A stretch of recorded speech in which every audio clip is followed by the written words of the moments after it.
Hi, this is Robin Padgey, Training Coordinator at Worklogic HR. And I'm Katie Radis. I'm a partner in the law firm of Belden, Blaine, and Radis, and I'm also the in-house counsel at Worklogic Legal Solutions.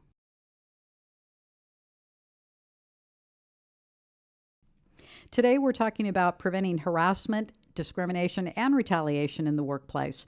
You are going to be required to take a short quiz following this webinar. Good news is that we are providing you with the quiz questions and answers throughout the webinar, so pay attention and that quiz will be a breeze.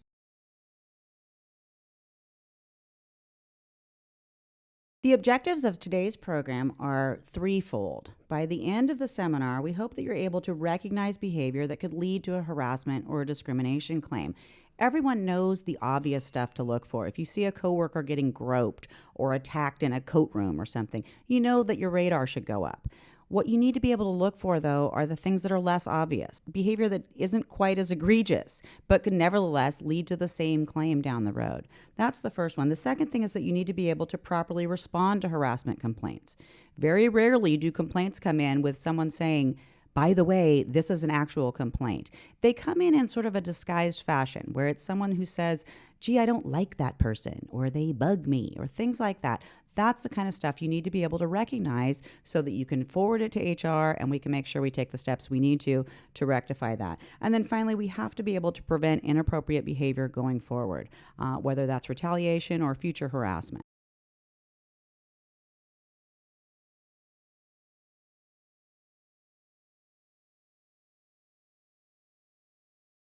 The first step in being able to prevent harassment and discrimination claims is being able to recognize what the problem behavior is. Harassment can be devastating to everyone involved.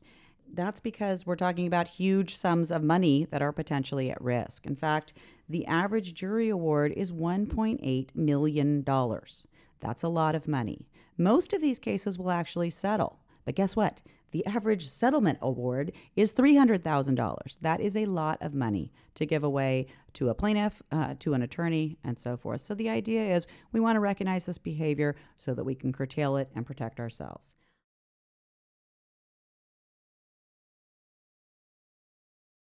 This leads us to our very first question in the quiz. Question number 1. If you are accused of harassment by a coworker, your employer can be sued, but you can't be personally sued. True or false? False. Okay. This is a strange area of the law because when we talk about harassment and retaliation, this is a very unique area of the law, and that's because supervisors can face personal liability. Typically, when you mess something up at work, you're not going to end up as a defendant in a lawsuit. That is not true in the case of harassment and retaliation. Harassing supervisors, retaliating supervisors can be faced with personal liability. What I mean by personal liability, I mean that your stuff is potentially on the line. Your house, your car, your chunk of money that you save for vacation, that's the stuff that's potentially at risk. And it's at risk for conduct that you either know is happening or that you should know is happening because it's happening under your watch. If you're the supervisor who turns a blind eye towards workplace harassment or workplace retaliation, you may end up paying a big cost for it. One of the other problems with harassment and retaliation in particular is that in California, we have the Fair Employment and Housing Act, and the Fair Employment and Housing Act includes a one-way attorney's fee provision. This means that an employee who files a lawsuit and is successful in that they prevail and win money is able to then recover their attorney's fees. And guess what? The attorney's fees are very expensive. I'll point you to the case of Munoz v. UPS. In that case, the plaintiff wins a little over $27,000. How much were the fees to win that little chunk of money? Well, they were actually $697,971.80. That's a lot of money. It's almost $700,000. This was upheld actually at the trial level and then on appeal.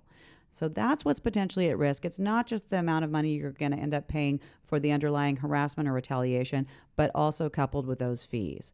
That's what makes this so important, so critical.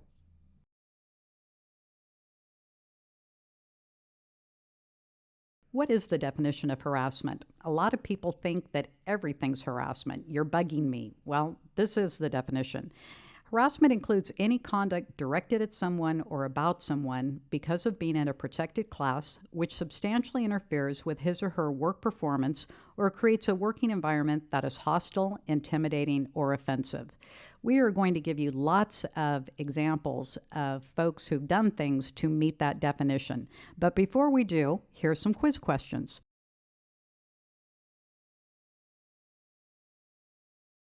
Number 2. Harassment is illegal when it is so frequent or severe that it creates a hostile or offensive work environment. The answer is true. And a lot of people are confused by that because they think harassment is always illegal. Lots of courts have said that simple teasing and an incident here or there is not enough to meet the definition. So we need to look at the frequency. How often does inappropriate behavior happen? And we also need to look at the severity. How bad is it? And those things coupled together will determine whether harassment is actually illegal or not.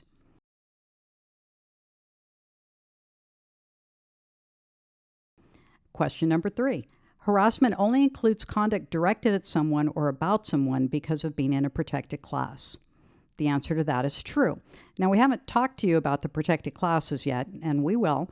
There are 16 of them in the state of California as of this moment. But if you go back to the definition, that's what it says. Harassment includes any conduct directed at someone or about someone because of being in a protected class.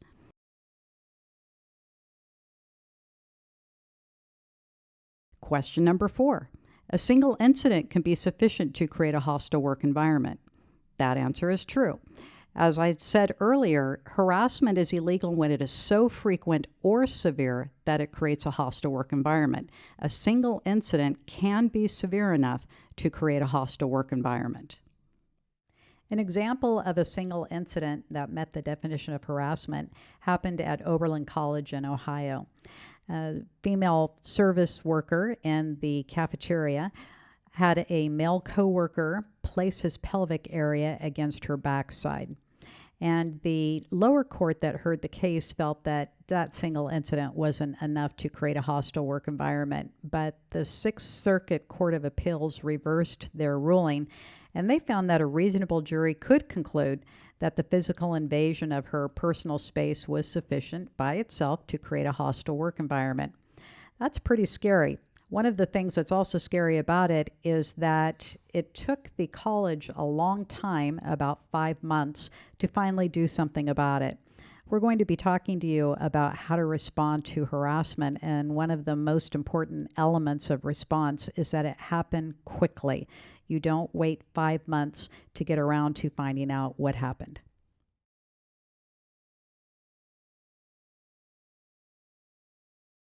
So this takes us to question number 5.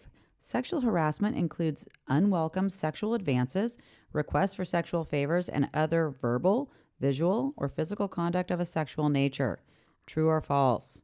This is true. This is actually the definition of sexual harassment.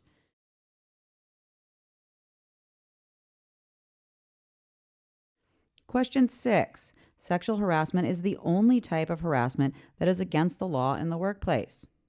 False. There are lots of ways to harass people. You can harass people based on any one of those 16 protected classifications. A little later in the program, we're going to talk about each one of those different protected categories. For now, know that they're all off limits when it comes to harassment.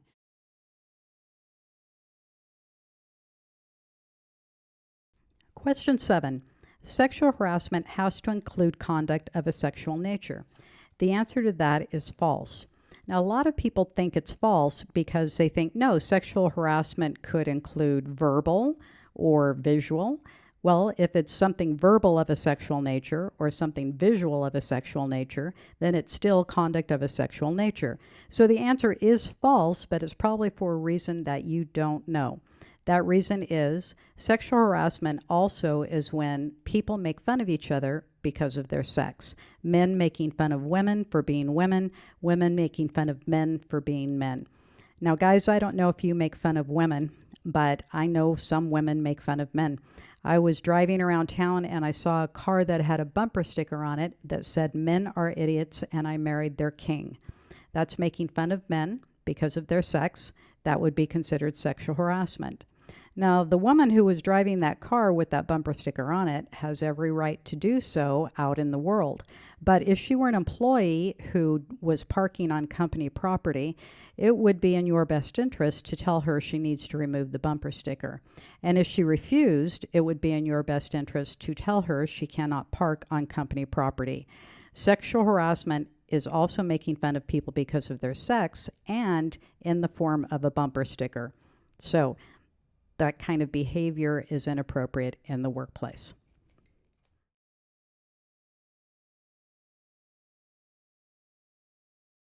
There are actually two different types of legal claims that you can bring if you want to bring a sexual harassment suit.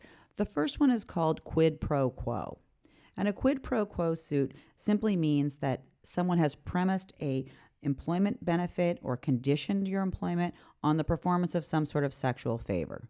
If I told you you had to do a strip tease in order to get a job, or if I told you you were going to get fired unless you gave me a lap dance, these are the sorts of things that come up with quid pro quo. We've done a lot of training, and most people understand that this is not a good way to manage people, to hire people. I did have a situation not so long ago where someone was interviewing someone for an administrative assistant position, and he told her to stand against the wall, and if her chest touched the wall before her feet did, that she could have the job. This would be an example of quid pro quo harassment. Not only is it a really bad idea, it's also a really horrible hiring practice. Another example of quid pro quo happened in the San Jose area at Tannemer and Antle, a lettuce grower and distributor there. The company was accused of allowing a female employee to be sexually harassed by her male supervisor. Specifically, he was asking for sexual favors in order for her to remain employed and then constantly subjected her to unwelcome sexual advances. When she finally complained, he fired her in retaliation. The company admitted no wrongdoing at all, but settled with the Equal Employment Opportunity Commission for $1.8 million.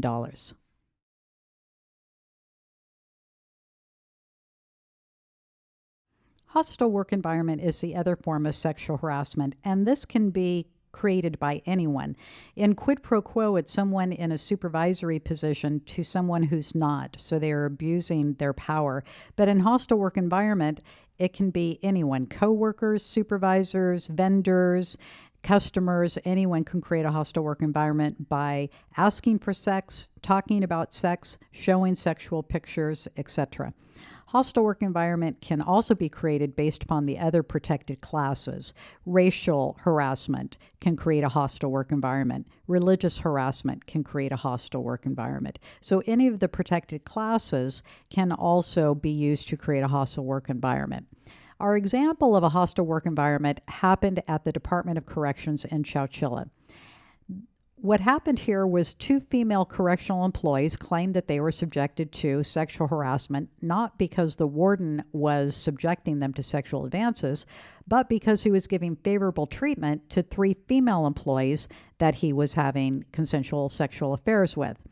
The warden's favoritism prevented the plaintiffs from getting promotions and caused them to be subjected to repeated harassment by one of the women that he was having an affair with. The trial court dismissed the plaintiff's claims, finding that the warden's favoritism did not constitute sexual harassment. Courts don't really care if supervisors have sexual relationships with their subordinates, and they don't even really care if they favor those subordinates because they're in a consensual relationship with them. However, in this case, the court found that because the supervisor was having sexual relationships with so many women, that he was sending the message that employees are sexual playthings and that the way to get ahead is to have sex with the supervisor. The court said that while sexual favoritism toward a subordinate may be unfair, it doesn't discriminate against men or women because both are disadvantaged for reasons other than their gender. However, if favoritism is based on consensual affairs and it's widespread in the workplace, both males and female employees who do not welcome the conduct can establish a claim for a hostile work environment.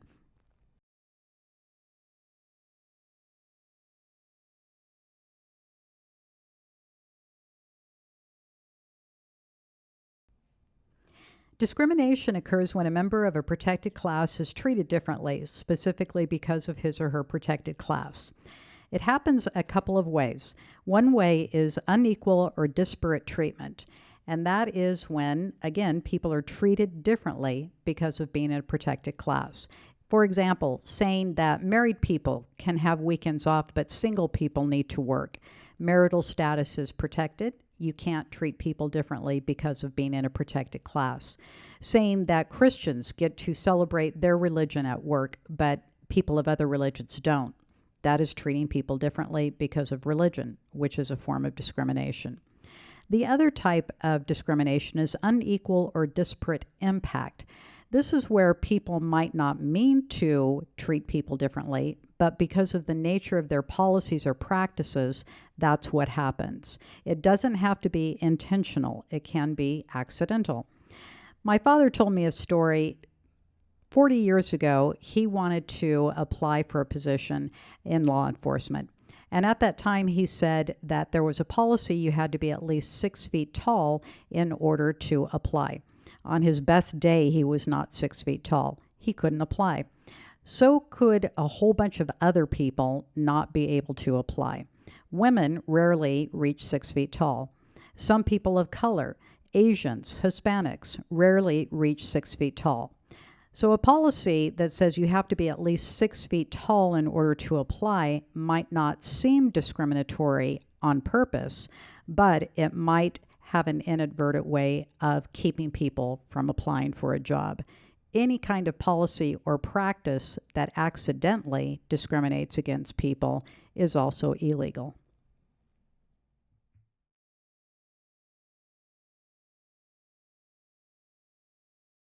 So that leads us to question number 8. Discrimination for any reason is against the law. And the answer to that is true, because discrimination occurs when a member of a protected class is treated differently because of being in a protected class. However, people toss around the term discrimination all the time, and they are incorrect in its usage. People say, you didn't hire me because of the piercings in my nose. That's discrimination. Actually, it's not, because piercings are not a protected class. You didn't hire me because of the tattoos I have on my face. That's discrimination. Actually, that's not, because tattoos are not a protected class, unless it's a religious tattoo, which we'll get to in just a moment. So a lot of people think that anytime something works against them, they're being discriminated against. They're only being discriminated against when they are being treated differently because of being in a protected class.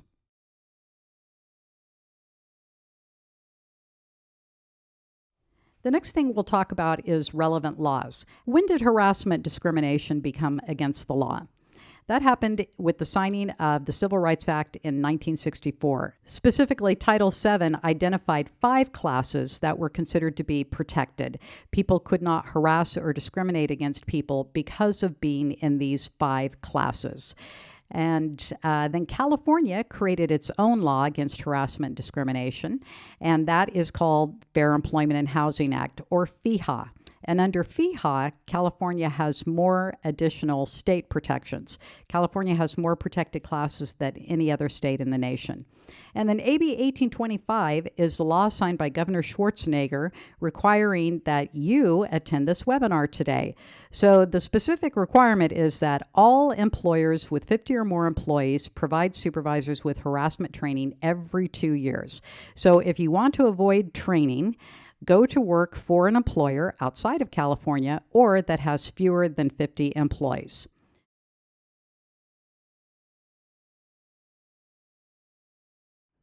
An example of the First Amendment not protecting everything that we have to say happened recently with Curt Schilling.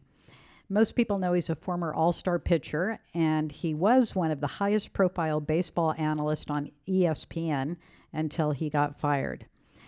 What happened was he was discussing on Facebook about the North Carolina law that bars transgender people from using bathrooms and locker rooms that don't correspond with their birth genders.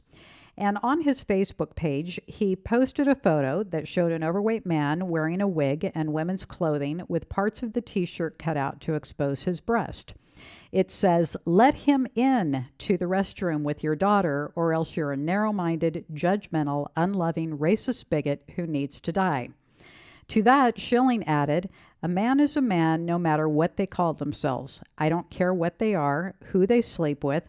Men's room was designed for the penis, women's not so much. Now you need laws telling us differently? Pathetic.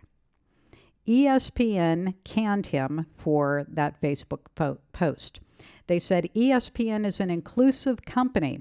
Curt Schilling has been advised that his conduct was unacceptable and his employment with ESPN has been terminated. Curt Schilling had the right to post whatever he wants to on Facebook.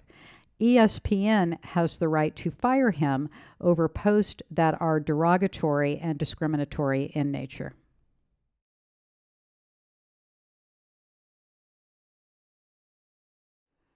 So there are three primary modes or methods of harassment. And what I mean by that are three different ways that you can harass people. The first is verbal, the second is visual, and the third is physical.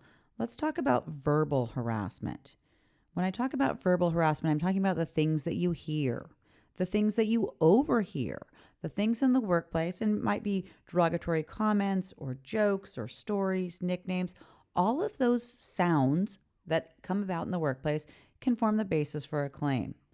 They don't have to be made up of words. It could be moaning or grunting or whistling or screaming. There are all sorts of sounds in the workplace that can be offensive and unwelcome. Radios, songs, music. I've had a lot of issues where you might have a radio station that's on in the background that's playing rap music. And that rap music may have all sorts of lyrics that are very offensive. Here's a takeaway lesson. Don't ever play a Nicki Minaj song in the workplace because every other word is the F word. There are lots of things like that, though, that you might not be thinking about. If you have music playing on in the background and somebody happens to overhear it, well, that certainly is something that could form the basis for a claim. We have some examples here: derogatory comments, slurs, nicknames. This is just a sampling of the things that are said in the workplace that can form the basis of a claim. There are a whole bunch of other things that you might hear in the workplace, whether it's something that someone's playing on their phone, whether it's a video clip or some other soundbite that can form the basis for a claim. Hey, Katie, we had a client who had a supervisor whose cell phone ringtone said, "The INS is coming, the INS is coming."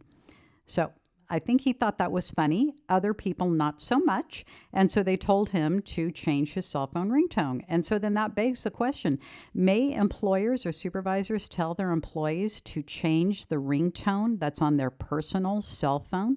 And the answer is yes, at work. And by the way, they can also tell them not to bring their cell phones to work. So some people don't understand that having a cell phone at work is a privilege, not a right. And if you abuse it, it can be taken away.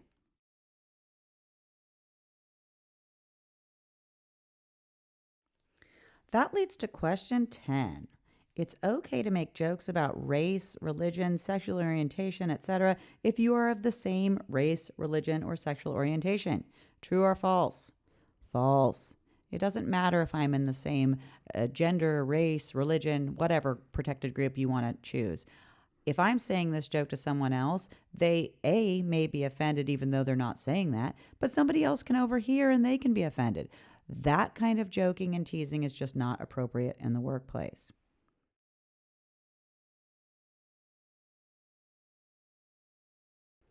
Question number 11. Nicknames, such as calling older employees grandma and grandpa, are permissible as long as no one complains. I heard a joke not too long ago and they said, well, of course they don't complain because they can't hear that we're calling them grandma and grandpa. This is not the kind of joking we want at work. I can tell you that age discrimination claims are on the rise. We have an aging workforce, a lot of people staying at work much longer than they would have historically. And so all those people in the workplace really don't want to be teased about how old they are. The answer to this question is false. Now, I had a guy one time in training say that he was taught harassment is if he says something and somebody says, that offends me, and he says it again, and that's harassment. Yeah, except there was a Google court case where an older employee was called grandpa, old fart, old fuddy-duddy, and he didn't complain, but then they fired him. They said for poor performance. He said it was because of age discrimination.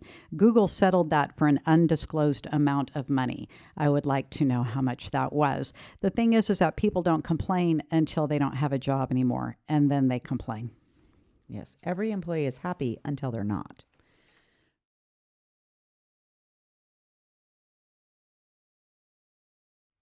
Question number 12. A group of women making fun of men is not harassment as long as no men hear them doing it. The answer to that is false. Just because a man's not in the group doesn't mean that one of the women won't be offended, or even worse. So a situation I was involved in once upon a time, a supervisor was talking to a group of guys, and this was a male supervisor talking to a group of guys about people who abuse the workers' comp system. He didn't like these people. And to emphasize his disgust with people who pretended that they were sick or hurt and collected money, he made a gesture of a vagina in front of these guys. And so they then went and reported it to the only female he supervised, and she came over and reported it to us in HR, and then he got invited to come over and talk. He didn't understand the problem. He was a guy talking in front of a group of guys. So what was the problem? The problem was that he made a gesture of a vagina, which is a protected class. Sex is what defines us as male or female. And so he learned that just because you're with your own kind doesn't mean you can say whatever you want.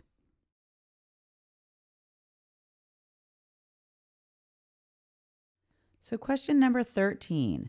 Talking about your sex life, or lack thereof, with your coworkers is allowable as long as everyone else is doing it. True or false? False. Do not talk about your sex life at work. First of all, no one believes you. Secondly, just because someone doesn't complain about harassment does not mean that it can't form the basis for a claim or liability down the road. One of the worst defenses you can march into court with is the "she liked it" defense. She loved these stories. She told her own stories. It's a loser every time for the employer.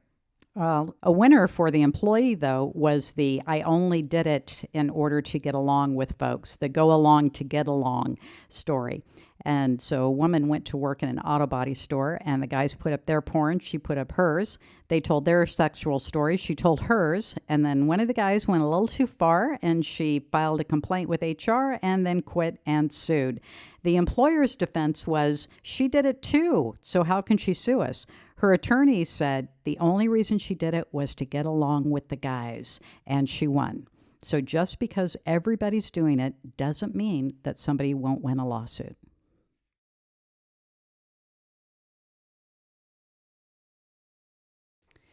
That leads us to question 14. Asking a coworker out on a date is considered to be sexual harassment. True or false? False. But if you ask the person out on a date every single day for a year, maybe you will cross that line. This is one of those gray areas. Employers cannot prevent employees from having relationships. That occurs in the workplace all the time.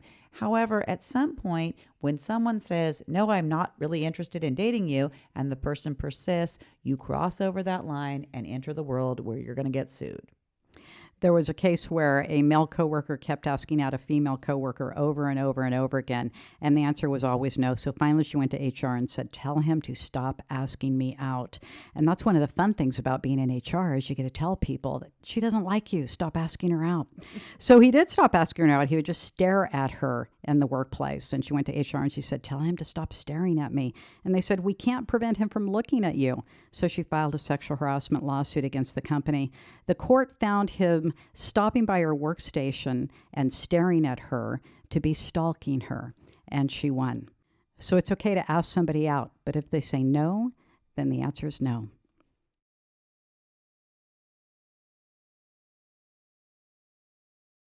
Another way people harass others is visually.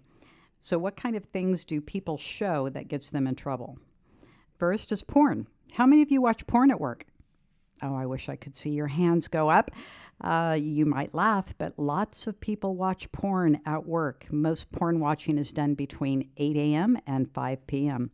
What else gets people in trouble? Cartoons, drawings, especially graffiti, photographs, especially if you're sending naked pictures of yourself, Gestures, such as making a gesture of a vagina. Emails, social media postings, texting, there's now something called textual harassment, and tweets. All of these things can be seen, and so that's what visual is harassment that is done by showing things to people.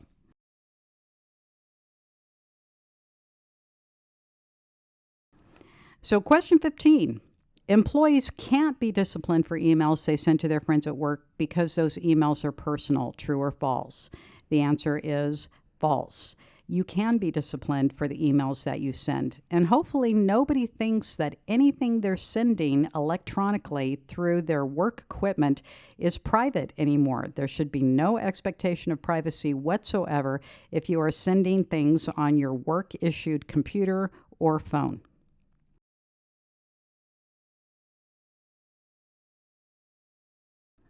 Question 16.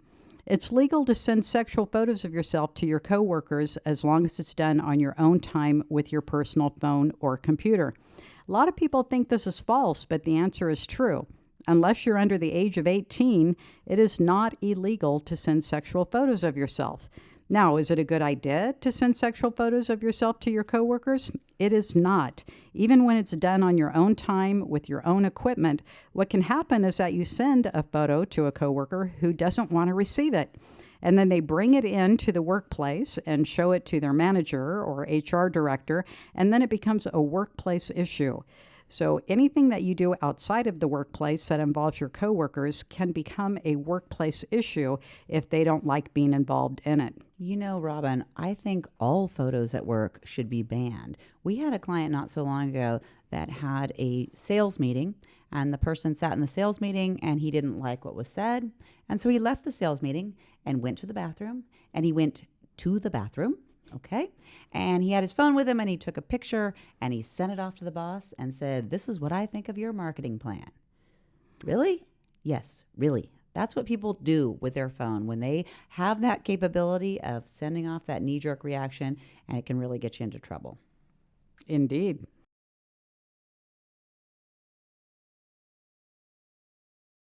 Question number 17. You can't be fired for things you post on Facebook. True or false? The answer is false. You can be fired for things you post on Facebook. Everything that we're telling you that you can't say or do in the workplace, you can't say or do outside of the workplace when it involves your coworkers. So be careful of the things that you post on Facebook because those things could get you fired. An example of a Facebook firing happened in Maryland. A senior Maryland State Corrections official was fired after making comments on Facebook about being groped in prison by guards.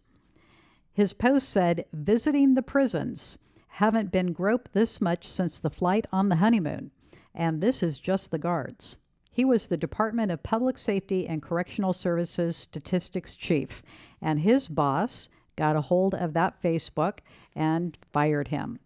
He holds employees to the highest professional standards and expects them to act in a professional manner, a spokesman said. So should all employers. One of the things that comes up a lot for me with my clients is the issue of somebody calls in sick, and then here comes their Facebook page when they've checked in at the Santa Monica Pier or Disneyland, and here's the picture of us at the beach. I thought you were out sick. When that information comes to the employer and it comes in secondhand, and I don't care how many people I've asked, would you ever tell on your coworker? They all say no. But guess what? Somebody always tells because the employer always knows, hey, they said they were sick. And by the way, they're actually at Disneyland with their kids. That information that comes from the employer, even though it's coming through a backhand channel, is certainly stuff that the employer is legally able to discipline the employee for. You're not allowed to call in sick under false pretenses. Exactly. Well, a lot of companies have honesty policies and that you need to be truthful in the workplace, and that is not being truthful. And so you might not fire somebody because of what they posted on Facebook, but you can fire them for being dishonest.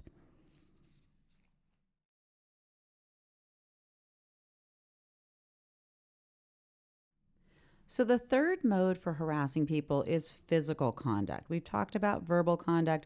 We've talked about visual conduct. When I say physical conduct, what I mean are actions you take in the workplace. Typically, you'll think about touching other people. Maybe it's the office hugger or somebody who brushes up against you. We've done enough training that most people understand they're not supposed to engage and interact with their coworkers in that way. But what we're seeing now are claims that are evolving along this line. So, for example, I had a client where he would go through the office and give everyone a high five. And he'd get to the girl at the end of the line, and she was a little bit of a germaphobe. She didn't want to touch somebody who had just touched everybody else in the office. She told him, "Yeah, I get sick a lot. I'm not really wanting to touch you now that you've got all these germs on your hand." And he continued to do that over and over again. And he said, "Well, one of these days I'm going to convince you." She ultimately filed a claim. It didn't turn into a lawsuit, but this was certainly a situation that could have been avoided. Nobody comes to work for the physical contact they get at work. They come to work for their paycheck. So the benefit and the camaraderie and the collegiality that you're fostering by touching everyone at work is minimal compared to the risk. You don't actually have to touch people at work, though. When we talk about physical conduct, it could be stalking, it can be staring, it could be blocking someone's movements. All of that sort of physical activity can form the basis for a claim. I was told of a situation where a gentleman had lost his wife after 30 years, and he was experiencing panic attacks at work. And one of the things that helped him was for someone to hug him when he had these panic attacks. And he was in a supervisory position, and the people he was asking for hugs were in subordinate positions. And so that's a risky position to be in. And his employer found out about him asking his subordinates for hugs and warned him not to proceed any longer. And he experienced a panic attack, and he asked for a hug, and he was terminated as a result of that. So this is someone who had no sexual intent behind his hugs. And it's very understandable why he was experiencing panic attacks, and understandable that hugs helped him get through those moments. But that's just something you can't ask of your coworkers at work.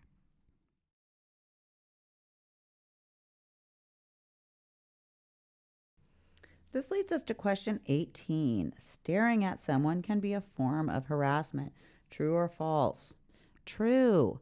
When I first started out as a lawyer, I worked for a law firm, and we had a very cute receptionist, and we had a client who brought in a whole bunch of business. And he would come in and look at the receptionist and say, "Oh, shucks, you look like you're tense." And he'd give her a back rub, and he'd play with her hair, and she didn't really love that.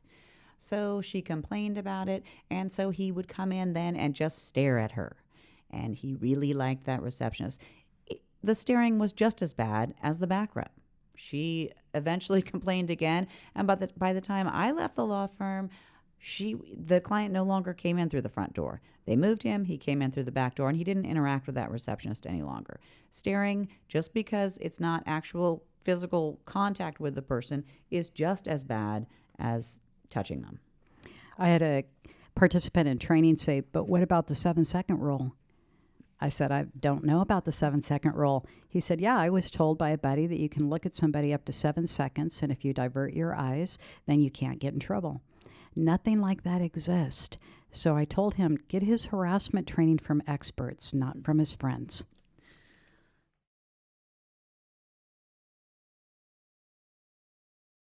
Question 19. Sexual harassment almost always involves some form of physical contact. The answer to that is false. It usually does not. What is happening a lot now to make claims happen is visual. So, for example, I had a client who called me up and he said, "Robin, I think I've got a problem." And I love it when phone calls start that way. So he explained to me that he had a female supervisor who was talking to a female subordinate about what it's like to date now. The supervisor had been married for 20 years and was out in the dating field again. And she said, "It's so different now. One of the guys I'm dating sent me this." And she showed her subordinate her phone. On the phone was a picture of his penis.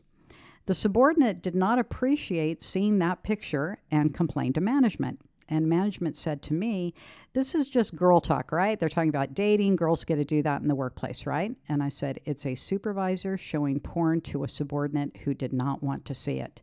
And so that supervisor was removed from her position because of poor judgment. So that's one of the things that can happen when you're in a supervisory position. You're held to a higher standard. And if you do things that we're telling you not to do, then that can present a problem for you.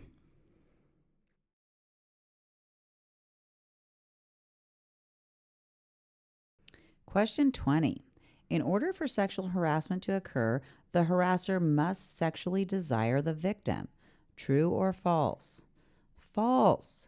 Sexual harassment has no requirement of sexual desire, sexual intent, sexual motivation.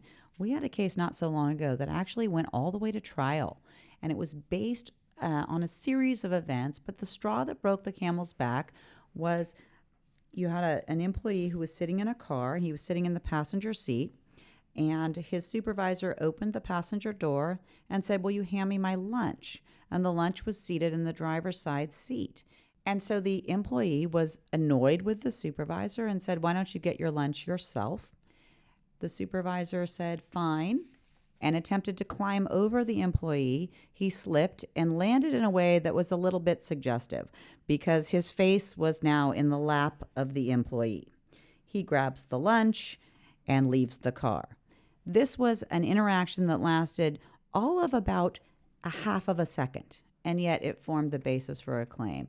There was no sexual intent, no sexual desire. This was accidental conduct, but it occurred in the workplace, and certainly that is stuff that can form the basis for a claim. The supervisor ultimately won that lawsuit, but he won because he was able to show a whole series of other behavior that supported the fact that they did not condone that kind of behavior, that they addressed it, that they reported complaints, that they investigated that, and so forth. When accidental conduct happens in the workplace, and it happens every single day, you want to make sure you have that backup of training employees, reporting complaints, investigating complaints, and addressing these concerns.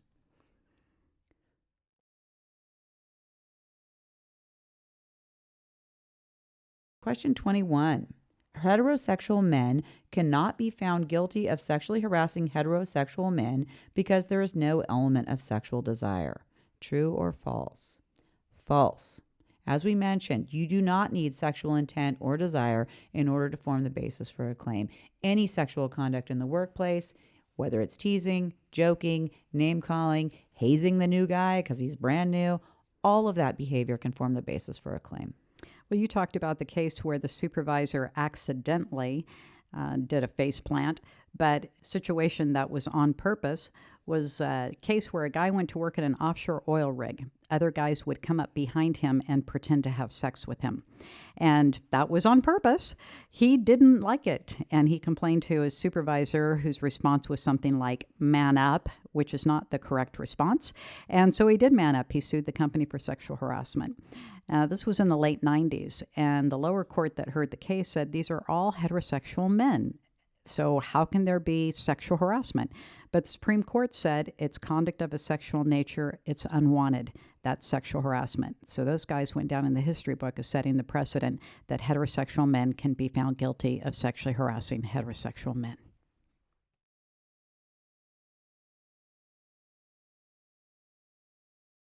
We're still talking about recognizing harassment, and the question is, who can be the harasser? Anybody in the workplace can be the harasser.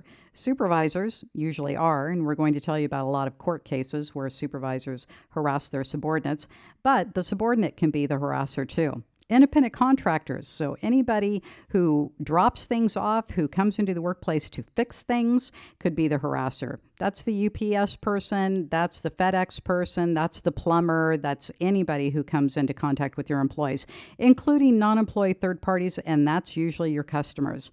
After training one day, I had someone who is an owner of a bank ask me if he needed to say anything to a customer who said inappropriate things to the tellers there.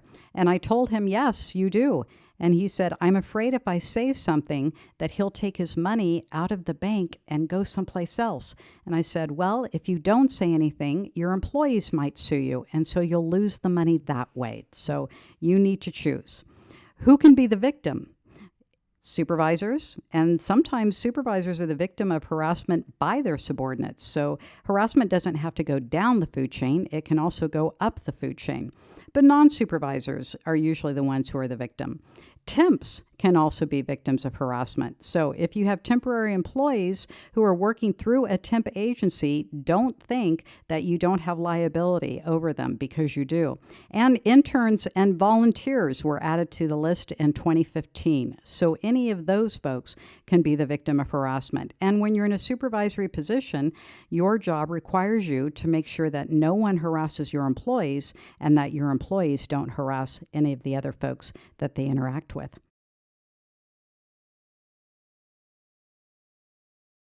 Question 22. The harasser is always someone in a position of power, such as an employer or supervisor. The answer is false. The harasser can be non-supervisors, independent contractors, non-employee third parties, such as your customers.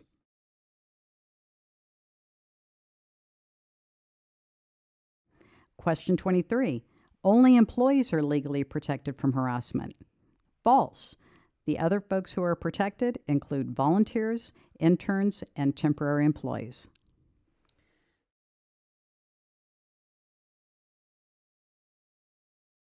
Question 24. Employees cannot be disciplined for inappropriate acts that occur off the worksite during non-working hours. True or false?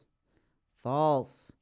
What you do when you're away from work can get you into almost as much trouble as what you do when you're at work. That's because a lot of times employees will let their guard down when they're away from work. I'm speaking in particular about holiday parties or the golf tournament. I don't know what happens on the back nine of a golf tournament, but it seems like all good judgment goes out the window. I would almost work for free, honestly, in January, because you come back to work and hear what everyone did at every holiday party around town. This is the time where you relax and you're talking to your coworkers that are your friends, and it's all comfortable, and you've had a cocktail or maybe two cocktails, and all of a sudden people start saying and doing things that they know that they're not supposed to do in the workplace. It doesn't matter that you're not actually standing in the office. If you're standing next to coworkers and you're at a work-sponsored event, you are still at work for all intents and purposes when it comes to harassment and retaliation liability.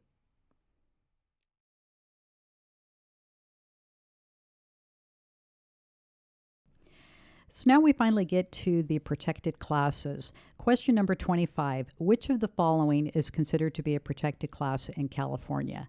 The answer is all of them. We're going to go through each protected characteristic or class and tell you about harassment and discrimination court cases to tell you exactly what people are doing to get themselves sued.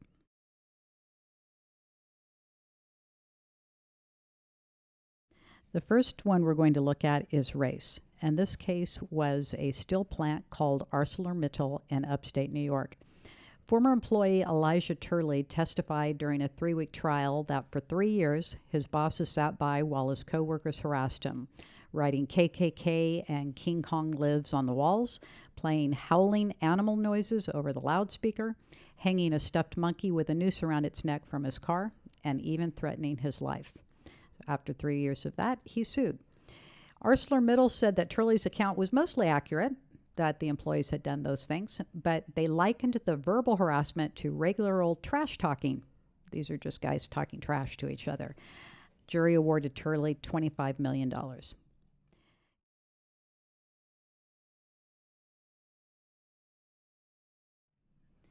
A case of racial discrimination happened at J.B. Hunt, one of the largest transportation companies in North America. The company was charged with discrimination for not hiring a black applicant because of his criminal record. The company's policy with respect to hiring people with conviction records was found to be too broad by the EEOC. That federal agency believes that blanket policies that prohibit hiring people with criminal convictions is a form of discrimination against people of color. The EEOC recommends evaluating the nature and gravity of the crime, the time that has passed since the crime or conviction, and the type of job being sought before disqualifying somebody with a criminal record.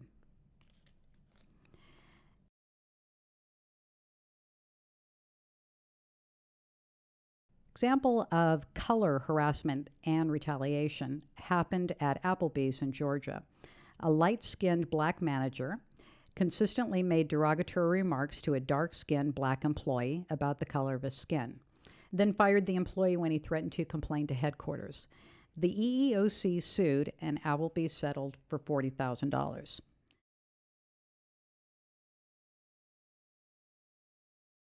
That takes us to question 26 on your quiz. In order for racial harassment to occur, the harasser must be of a different race than the victim. The answer is false. People of the same race do harass each other, and people of different colors but are of the same race do harass each other, and those are both against the law.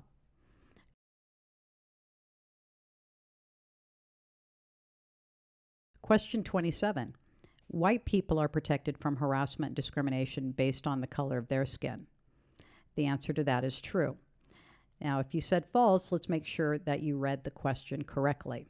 White people are protected from harassment and discrimination, just like everyone else is. Some people think that that means that white people can harass and discriminate against people. That's not what it's saying. Now, some people may say that this is false because they think that white people are not protected from harassment discrimination. It's just people of color who are. When the Civil Rights Act was signed in 1964, race and color were two of the protected classes. And at that time, race and color primarily meant people of color, because at that time, white people did not need to be protected from harassment discrimination.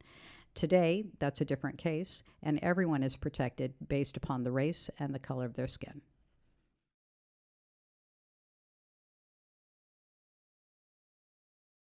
That takes us to discrimination and harassment based on sex. Mercy General Hospital is a great example of how costly it can be to have workplace sexual harassment happening. In that case, this was a physician's assistant. She was awarded $168 million by a Sacramento jury. Before we get into the details of that case, I'd just like to point out that a jury in Sacramento isn't used to prices that you might see in LA or San Francisco or other areas where everything costs $1 million.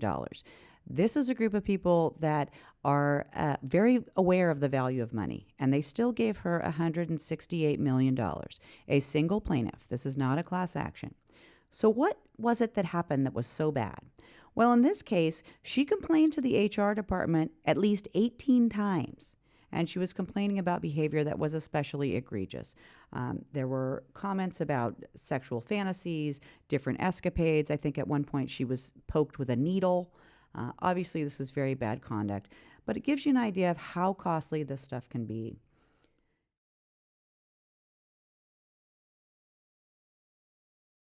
Worcester County is an example of sexual discrimination. In that case, we had female retail clerks who alleged that they were being paid lesser wages than their male counterparts, even though the male counterparts were doing the exact same thing that the females were doing. In that case, the county ended up paying $60,000 to resolve this suit. This case is especially important because we recently had the Fair Pay Act that went into effect in California. This is as of January 1 of 2016.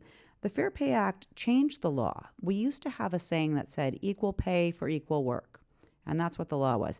Now the new law is equal pay for substantially similar work.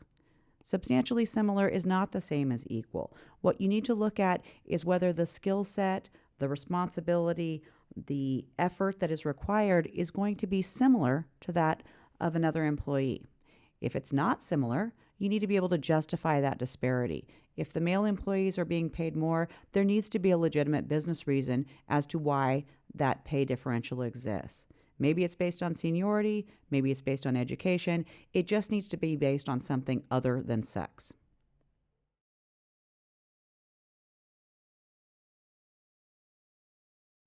The next protected class is gender. Gender is a sexual identity that someone has adopted. There are people who have male body parts consider themselves to be female. That is their gender. Female body parts consider themselves to be male, also their gender. Case of discrimination happened in Rapid City, South Dakota. The owner of Don's Valley Market there was sued by the EEOC after he terminated an employee after she indicated her intent to present as a woman.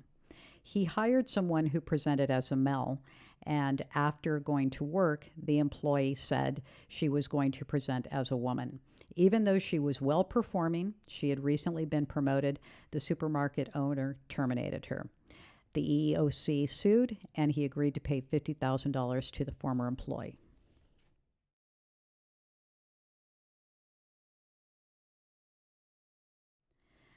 Case of sexual orientation discrimination happened in New York.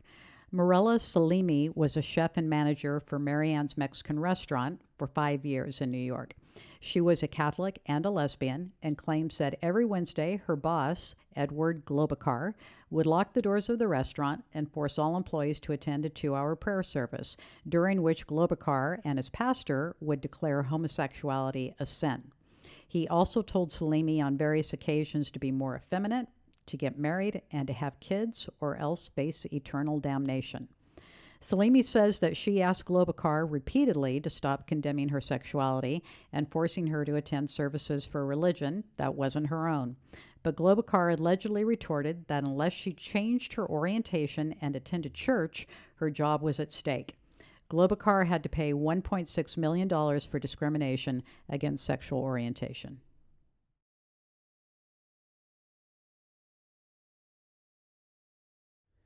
So you also can't harass or discriminate against people based on pregnancy. The next slide deals with step 3. This is a Hawaiian resort retailer, and they got hit with a lawsuit for firing a female retail buyer after she disclosed travel restrictions based on the fact that she was pregnant. How much did it cost them? $60,000. Pregnancy is one of those conditions that an employee may experience that requires an accommodation by the employer. We don't get to fire pregnant employees, even though they might cost us a lot of money or take time off.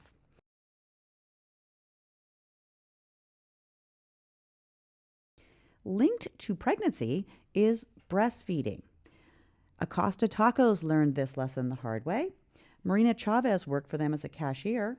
She got pregnant, had a baby, and attempted to return to work when they said, sorry, we've gone ahead and filled your position. Later, they had another employee who called in sick. They called her and asked her to fill in. She came into work and then proceeded to breastfeed her baby in her car in the parking lot. The employer didn't like this. Ultimately, she gets told that she does not have a job and that she's not going to work there as long as she's continuing to breastfeed her child. This is a bad idea. The Department of Fair Employment and Housing sent Acosta Tacos a bill for more than $46,000 for having made that decision. California has very specific protections related to lactation accommodation for employees. The employee who is nursing a baby or would like to express breast milk needs to be provided with a place to do that, and it can't be a bathroom stall. It needs to be another private location where they're able to do that. I get questions all the time from clients that say, well, she's always off in that room with her breast pump. I don't care how often she wants to go into that room. She's allowed to do so. That's a California protection. The thing about Acosta Tacos case is that I am sure the owner of that restaurant did not even know that there is a law about breastfeeding in California. And that's one of the unfortunate things, is that ignorance of the law is no defense. In 2016, more than 800 laws were signed into action. Not all of them were employment, but how is an employer supposed to keep up with all of the laws that they have to adhere to? They must find a way. Ignorance of the law, again, is no defense.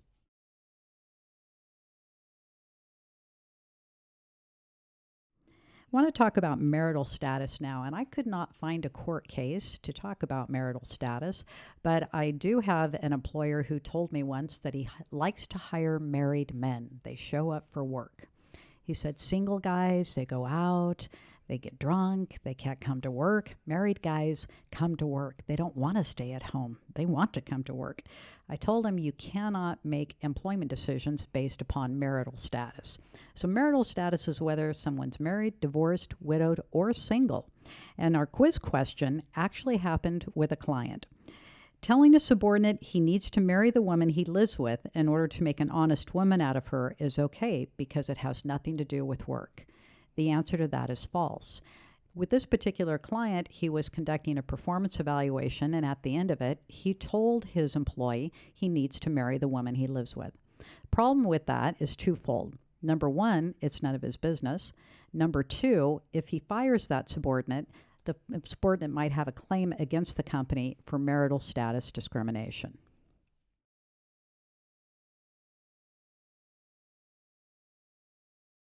Next protected class is religion, and this particular case happened at AT&T in Kansas City. Suzanne Bashir worked there for over 5 years when she converted to Islam and began wearing the clothing that Islam calls for, including a hijab. She said that for 3 years, her coworkers called her a towelhead, a terrorist, and asked when she was going to blow up the building. She complained internally a number of times, but nothing changed. One day, for some reason, her boss snatched the hijab off her head and exposed her hair. And then she complained to the EEOC. That agency sued, and the jury awarded her $5 million.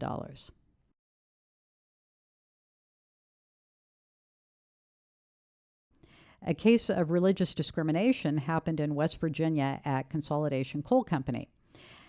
Beverly Butcher, who is an evangelical Christian, had worked at this company for over 35 years. And one day he came to work and there was a new time clock in the form of a hand scanner.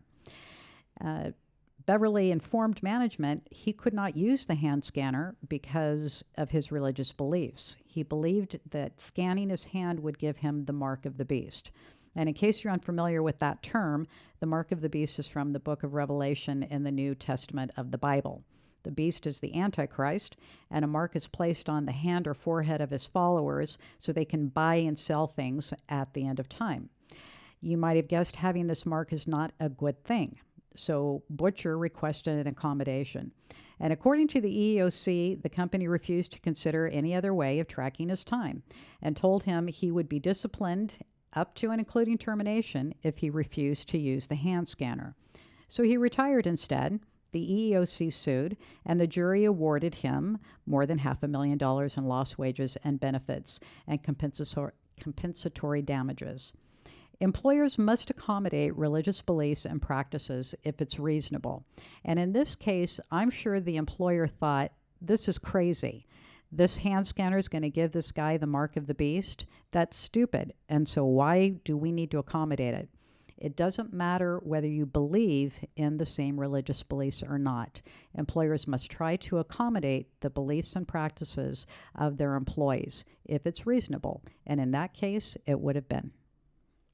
Not only can employers not harass or discriminate against employees because of their religious beliefs, but they have the affirmative duty to reasonably accommodate an employee's religious beliefs and or observations, unless doing so would result in an undue hardship to them. Some common methods of religious accommodation in the workplace have included scheduling changes. For example, allowing an employee to come to work early in order to leave early to attend religious services. Shift swaps, allowing an employee to swap shifts with another employee so as to avoid working on their Sabbath. Changing job tasks, relieving an employee of a task that conflicts with their religious beliefs, such as raising the American flag. Using the workplace for religious observance. For example, allowing the employee to use a quiet area for prayer during break time. And making exception to dress standards and grooming policies to take into account religious practices. Whatever the employee is asking for doesn't have to be accommodated if it is unreasonable, but employers are required to try to determine whether an accommodation can be made to eliminate the conflict between employment requirements and religious practices.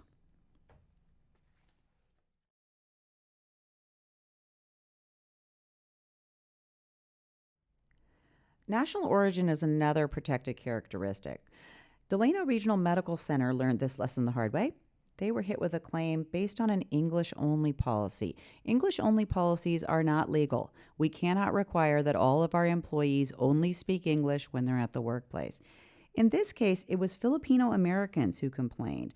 They said they were subjected to harassing comments and scrutiny and extra discipline based on the fact that they were speaking their native language or speaking with an accent when they were at work. Some of the things they alleged were that they were made fun of. They were told to speak English even when they were already speaking in English. They brought a claim, and ultimately, Delano Regional Medical Center settled that suit for $975,000. It would have been a lot cheaper to let them speak in their native accent and in their native tongue.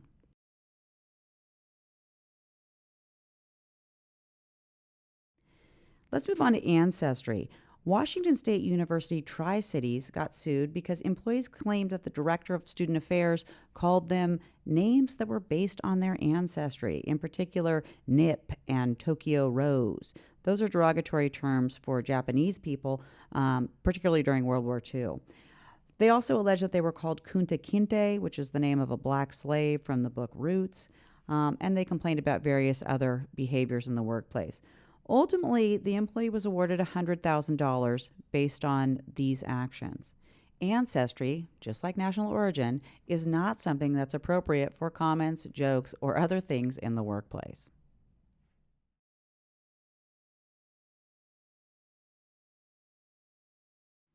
The next protected class is age, and this pertains to people who are 40 and older, which some people might find unfair, but when you get to be 40 and older, people don't want to hire you and they want to get rid of you.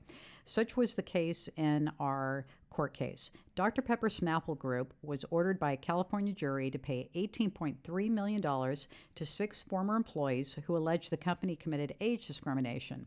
The situation was these 6 employees worked at the Los Angeles bottling facility, and they claimed that they were assigned to do work that was physically demanding in an effort to either injure them or make them quit. Their lawyers said that the physical work led to some of the workers developing knee problems and hernias, which left them medically unable to do their jobs.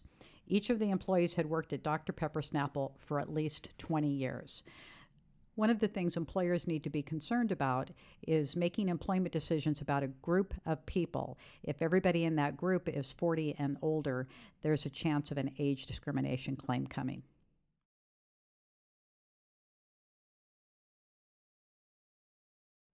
Medical condition refers to cancer and genetic illnesses.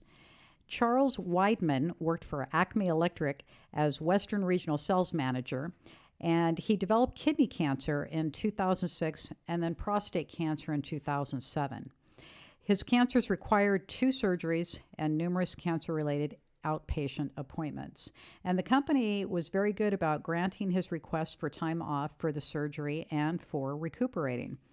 But then he requested further accommodation for the travel limitation his cancers caused. So he said he couldn't travel as much as he did before.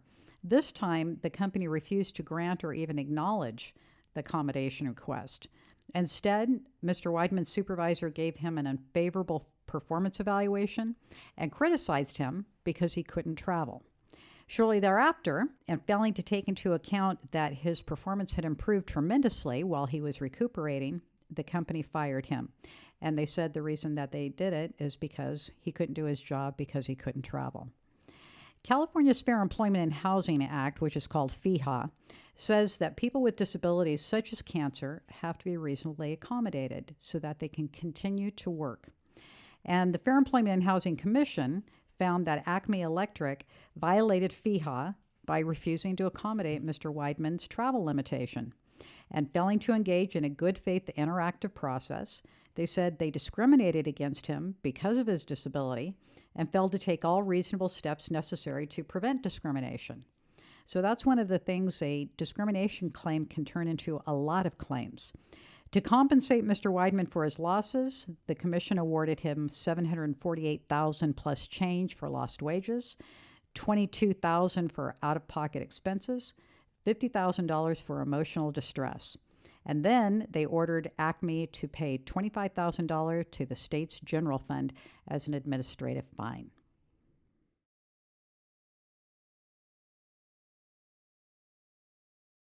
So we're going to move to physical disabilities. Physical disabilities and mental disabilities are 2 distinct categories. They're both protected.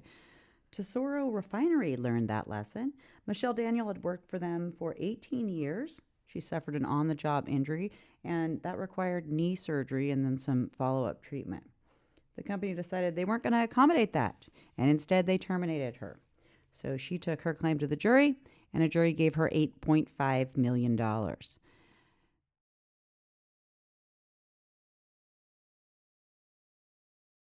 This takes us to question number 29. Physical disability is a protected characteristic, which means that people with physical disabilities cannot be fired from their jobs for any reason. False. Just because you have a physical disability does not mean that you have a get out of termination free card.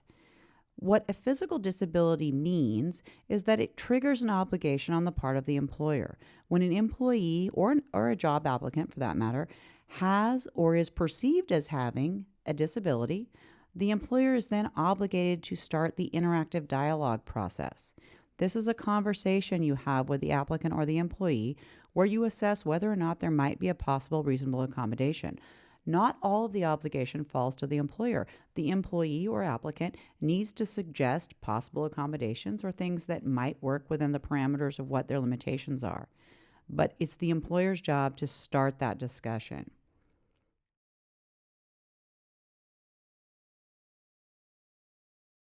Mental disability, as I mentioned, another protected characteristic, is the next slide. I want to talk about the Valley Vista Services case. This was a $21.7 million price tag.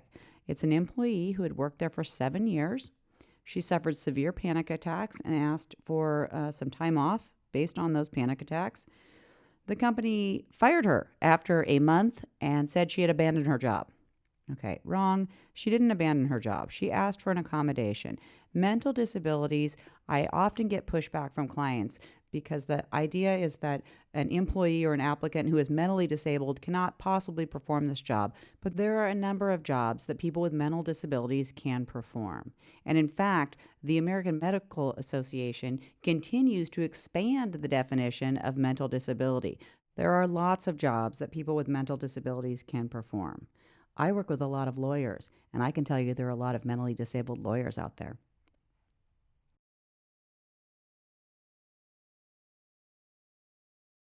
Question 30. A person with a mental disability must reveal the disability during the job interviewing process. False. Employees and applicants are not required to reveal any medical condition, disability, or other limitation during that interview process. And employers are, in fact, not allowed to ask about those sorts of things.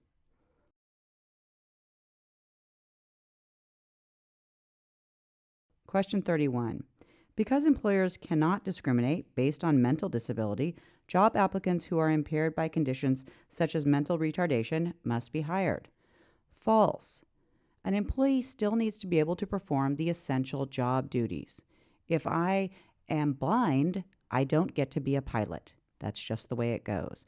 If it's a mental disability or a physical disability that does not impede my ability to perform those essential job duties, I cannot be precluded from the opportunity to apply for that job or potentially perform that job.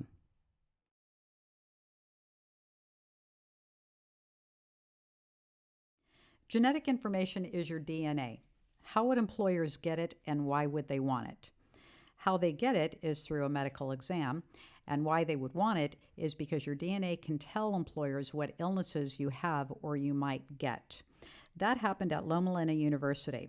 The medical center was charged by the Department of Fair Employment and Housing of having job applicants submit to a nerve conduction test to screen out those who had carpal tunnel syndrome. All applicants had already passed all their employment tests and interviews, and in some cases, some of the applicants had already attended orientation and were ready to work.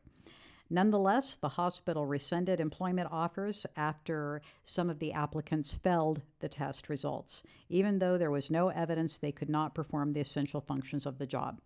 The hospital settled for $259,000 plus change. It is legal for employers to have applicants submit to medical exams to see if they're physically capable of doing the job after they have offered them the job. But those medical exams only get to test their physical ability to do the job. It can't test what kind of illnesses they might have.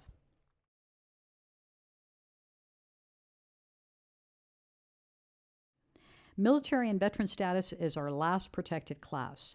Veteran status has been a protected characteristic nationwide for many years, and military status became protected in California in 2014. If somebody is serving in the military, how might they be working for you?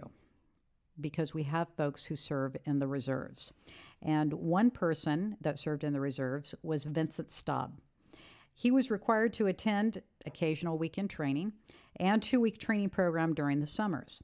He worked at Proctor Hospital in Illinois, and he was fired in 2004 and later filed a lawsuit claiming that a supervisor was out to get him as a result of his being in the reserves. He said that she disapproved of him having to train so much and her having to work around his schedule. She said that his training consisted of a bunch of guys standing around joking and smoking, and so she got him fired. He was awarded $57,000 in damages at trial. But this case is interesting because the U.S. Court of Appeals said that it wasn't his supervisor who got him fired. It was the HR manager who fired him. And the HR manager apparently had no anti-military feelings. But then the Supreme Court reversed that decision using the cat's paw theory, saying that it doesn't matter if the person who fired him was anti-military. It mattered that the person who wanted him fired was anti-military. So again, it doesn't matter whether the person doing the firing is motivated by anti-military feelings. What matters is that the person doing the firing is influenced by others with anti-military feelings.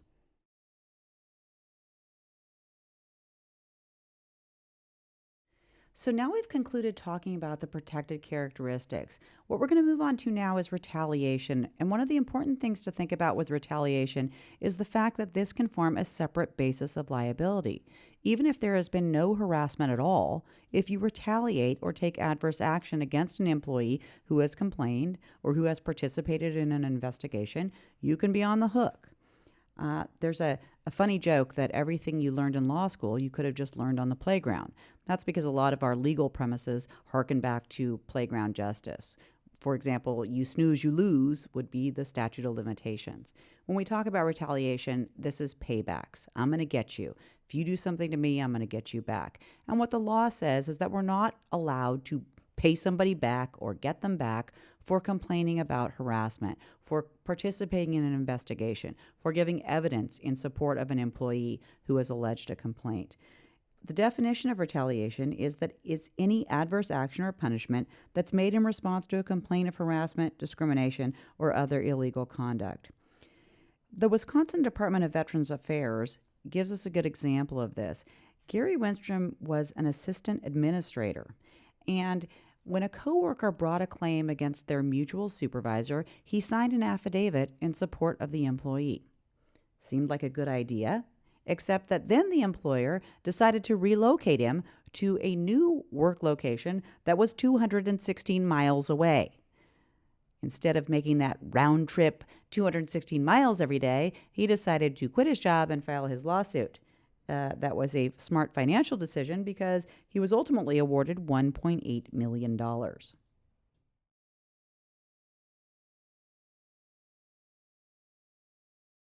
Constructive discharge occurs when an employee's working environment becomes so intolerable that a reasonable person would resign. And the example I have here is The Late Show with David Letterman. You might remember that David Letterman went on air one evening and said, "I have had sex with women who work for me on this show." The reason he did that was because he was being blackmailed. Somebody knew that Letterman, who was married, was having an affair with a younger employee. And this person tried to blackmail Letterman, and instead of allowing himself to be blackmailed, Letterman just admitted on air. He didn't lose his show. He didn't lose his wife. He didn't lose his sponsors. Nothing essentially happened. The blackmailer ended up going to jail. But what does all of this have to do with constructive discharge? One of his former female writers, named Danelle Scoville, wrote an article in Vanity Fair about that time. And she said that she used to work there, and Letterman never propositioned her, but the atmosphere was so sexually charged that she couldn't stand it. Additionally, she said that females who were having sex with Letterman and other executives were favored, and all of that created a hostile work environment for her. She said in her article, "Did Dave hit on me? No. But Dave and other high-level male employees having sexual relationships with female staffers created a hostile work environment for her, and so she quit." She never told Dave why she quit. She didn't tell anyone except in this article. So she didn't file suit, and she didn't want to file suit. But it's an excellent example of what constructive discharge is, where somebody quits the workplace because of a hostile work environment.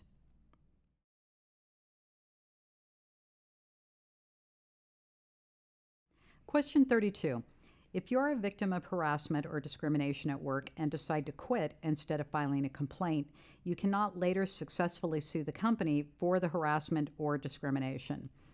This is both true and false, and so you're going to get this question right whichever way you go. It's true for the following reason. One of the defenses that employers have when it comes to harassment complaints is that I didn't know about it. How can I fix something that I did not know?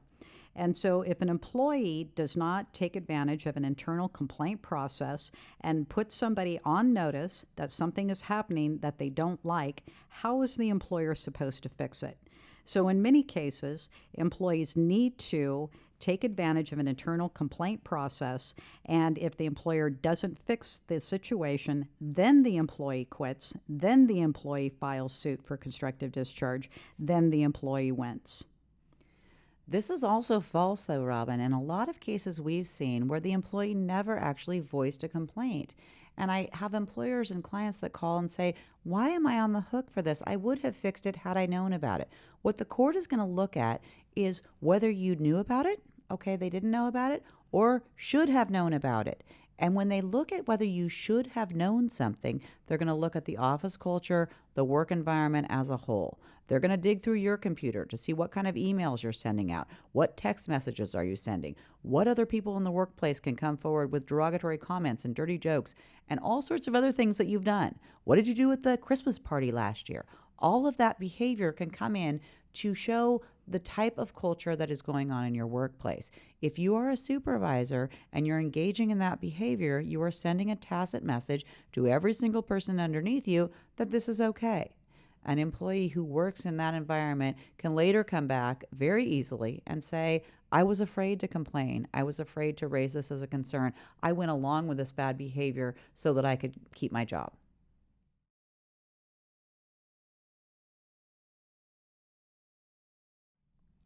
Question 33.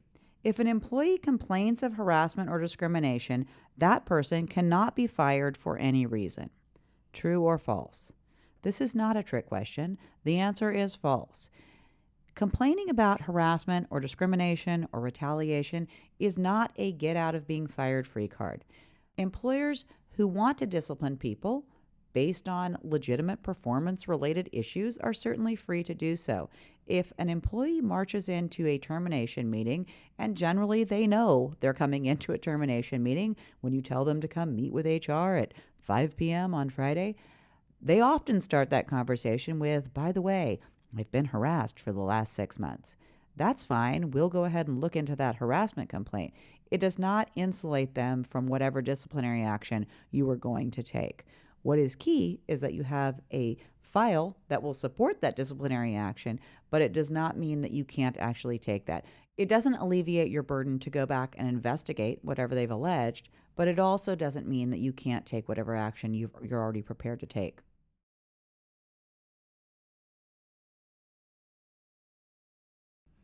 Question 34. The standard to determine whether someone has been harassed is whether they feel they've been harassed. The answer to that is false.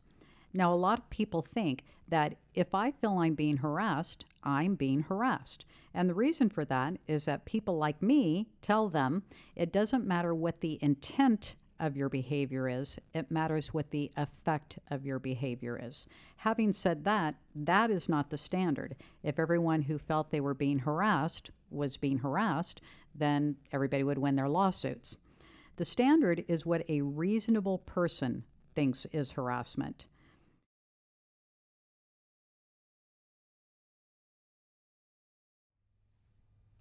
Generally, courts use the reasonable person standard to define subjective terms. What would a reasonable person think?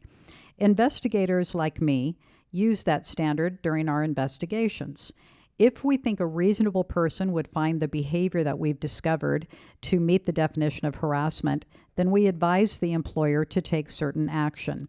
And if we think it doesn't meet the standard, then we advise otherwise. Jurors are instructed, would a reasonable person think this behavior is harassment? And if the jury thinks that it does meet the definition, then you're guilty. And if they think it doesn't, then you're not. There is no list that says if you do this, it's harassment, and if you do this, it's not. Nothing clearly defined like that exists. So determining what a reasonable person would think is what the jury does. By the way, there's no test of a reasonable person to get on a jury, and there's no IQ test either. You don't want people on juries to make decisions about you.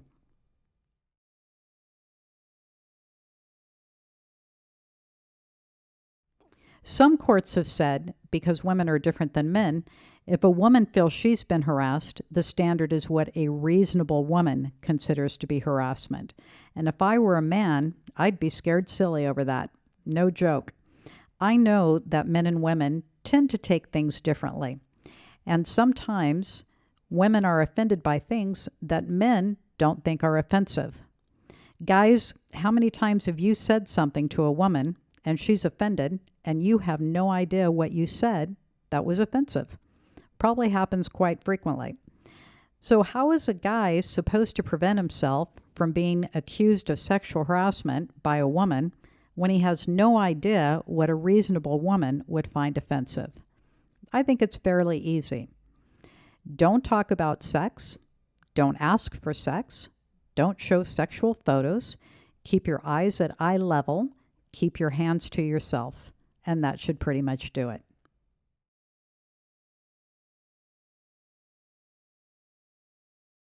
And some courts have said that because people in different protected classes are more sensitive to things than others, if a person has been harassed, the standard is what a reasonable person in that protected class would think is harassment.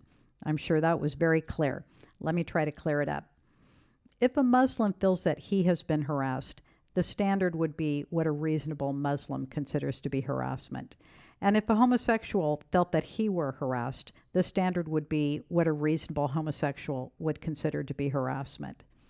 Again, if you are not Muslim or if you are not gay, how would you know what people are sensitive to if they are in those protected classes? You can't. So how are you going to avoid lawsuits by people who are different than you? Again, I think the answer is easy. Don't joke about the protected classes. Don't ask questions about it. Don't have nicknames about them. Don't do anything involved with the protected classes. If you stay away from them, then chances are you can avoid lawsuits.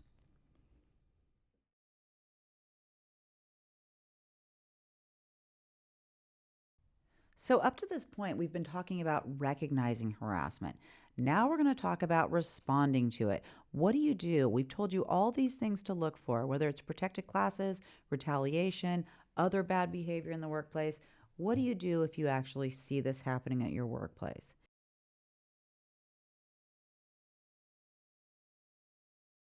It's very easy. Reporting, investigating, and implementing. That's all we need to do.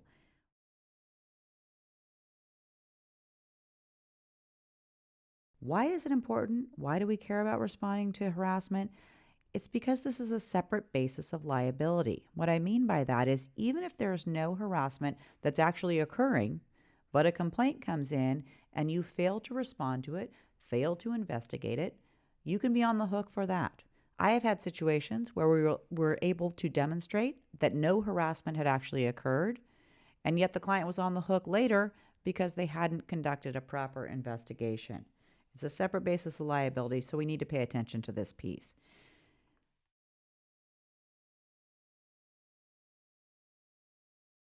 Reporting. This is the first piece of the responding. What needs to be reported? Everything. Everything needs to be reported. Complaints that come in from people who don't want you to tell anyone. Complaints that come in a disguised fashion, as in, ew, I don't like that guy, or she's crazy. This is how people talk in real life. Those are the kinds of comments where your radar needs to go up. You understand that this is something that might need to make its way up the food chain and get reported to HR. Who do complaints get reported to? Ideally, you would have more than one reporting option, because if you only have one person in the organization that employees can report to, lo and behold, that will be the person that is accused of harassing people. Employees can report to any supervisor. They can report to their own supervisor or to anybody else who is in a supervisory position. The important piece is that when a complaint comes in, whether it comes in a backhand fashion, whether it comes in with a request to not tell anyone, that complaint makes its way back to HR so that it can be investigated and addressed.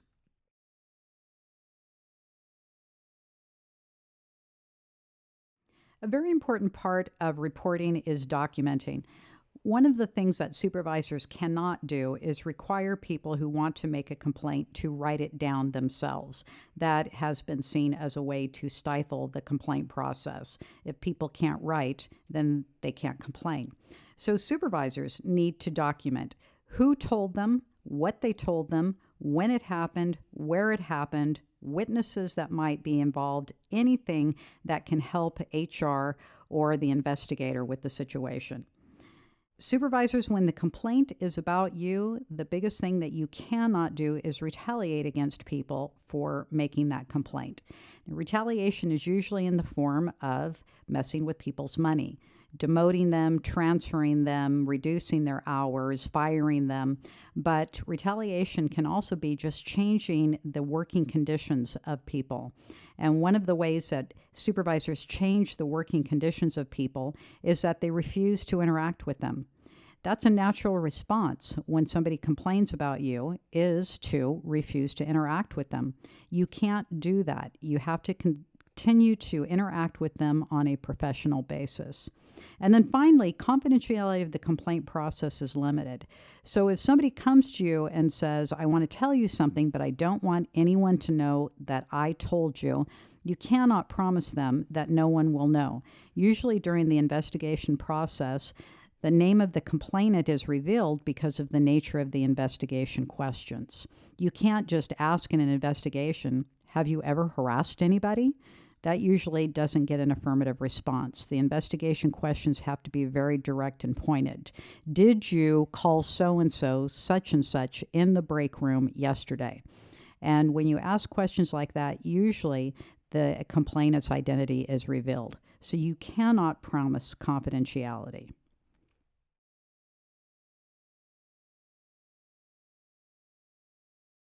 As was previously mentioned, how you respond is paramount to what happens next. The response can make court cases go away. The response can increase the damages. An example of a good response happened at Erie Foods International. Tremaine Porter, black employee, was walking through the warehouse and saw a noose hanging from the ceiling. He went and told his supervisor about it. She immediately got the noose, took it into her office. Now, unfortunately, she hung the noose up on a bulletin board, which wasn't a great thing to do. But she took the complaint seriously. She called HR. There was an investigation. And the employees that worked that shift said they didn't know anything about the noose. So they asked Porter if he would like anything else done. And then other incidents happened. And then everybody was put on notice that harassment would not be tolerated. And it went on with incidents happening and HR following up with investigations and reprimands and that type of thing. And then Porter quit. And then he sued. He said that Erie Foods did not protect him from racial harassment, that the noose was directed at him because of his race. Erie Foods said, we took his complaint seriously. We responded immediately. We did an investigation. It was inconclusive. We told people this was a form of harassment that would not be tolerated. Porter said he was okay with how everything was handled. And the court said, well, you messed up on putting the noose on the bulletin board in the supervisor's office, but other than that, you responded appropriately, and so the case was dismissed. An example of a bad response happened at Baker & McKenzie, which is a law firm that has offices in 30 different countries. Martin Greenstein was an attorney in their Palo Alto office. Rena Weeks was Greenstein's secretary for about 3 weeks. One day, as they were leaving a departmental lunch at Sizzler, Greenstein dropped M&Ms into the pocket of Weeks' blouse and touched her breast. Then he held her arms back behind her, thrust her chest forward, and demanded to know which of her breasts were larger. After other similar incidents, Weeks complained to management, and they transferred her to another attorney. A couple weeks later, she quit and sued. She worked for the law firm for 6 weeks. During the court case, it was determined that Greenstein had previously harassed at least 10 other secretaries under his supervision in 2 Baker & McKenzie offices over a 6.5-year period. And the firm was accused of tolerating his behavior. And so the jury awarded her $7.2 million.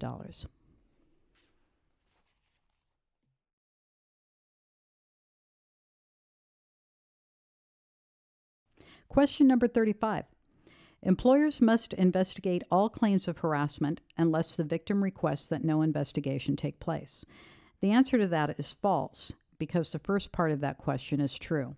Employers must investigate all claims of harassment, regardless of what the victim wants. And the reason for that is because if the victim later decides that they wanted an investigation and they put the employer on notice that something had happened, the failure to investigate will count against the employer.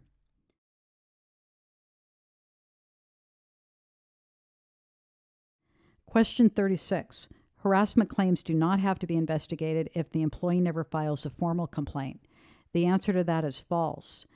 Courts don't recognize the difference between a formal and informal complaint. Sometimes people think a formal complaint is one that's in writing, and an informal complaint is simply verbal. Not true. Any kind of putting the employer on notice is considered to be a complaint. This is an important point, Robin, because most of my clients have a policy in their handbook that says if you have a complaint, submit it in writing, send it to HR, make a copy, all sorts of procedures that are set out. Those are great to have, but if the employee does not, in fact, avail themselves of that particular process, that doesn't matter with respect to whether or not their complaint might be valid. It's still a complaint. It still needs to be investigated. It still needs to be responded to.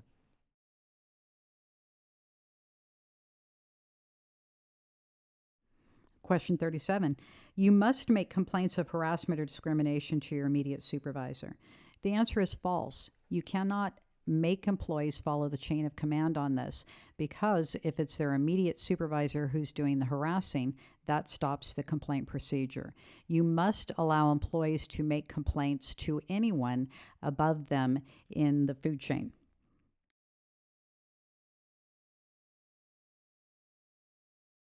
Question 38. If you complain of harassment, your identity cannot be revealed during or after the investigation. The answer to that is false. Your identity will most likely be revealed during the investigation because of the nature of the investigation questions.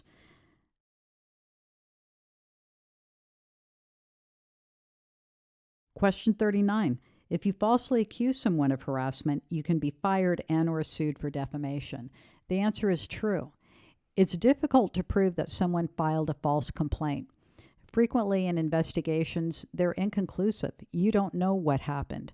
A lot of times it's a he said, she said, or she said, kind of situation. And investigations sometimes are inconclusive. That does not mean that somebody did not harass somebody. Just because you can't find evidence doesn't mean it didn't happen. However, there are people who have filed false complaints to get people in trouble. And if it's determined that somebody made a false complaint, they can be fired and sued for defamation.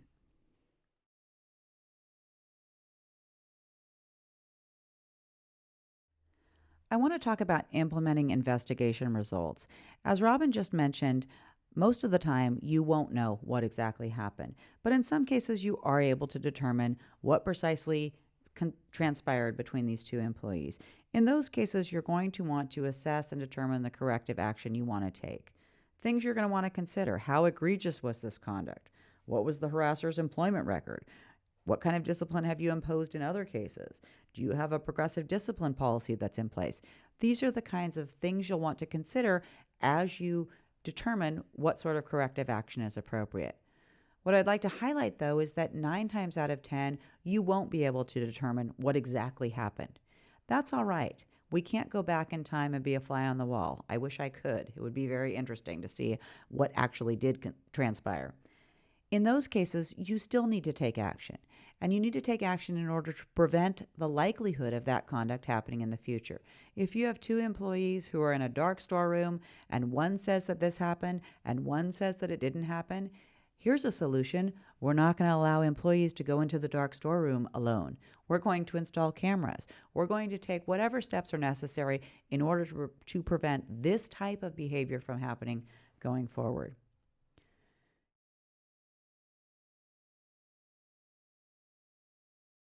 Question 40. If you have been harassed at work, your employer must fire the person who harassed you. False. Lots of times you'll do investigations where the victim has predetermined what the appropriate corrective action is. Those sorts of decisions are left to management. Victims do not get to decide what is appropriate or not appropriate for a given set of circumstances. One of the things that employers should do, though, after an investigation is to let the complainant know that the case has been resolved, and if there's any other harassment that happens, to let the employer know. The employer can't tell the complainant what type of discipline was imposed upon the other employee, but the employer should tell the complainant that the case has been resolved, and if anything else happens, let them know.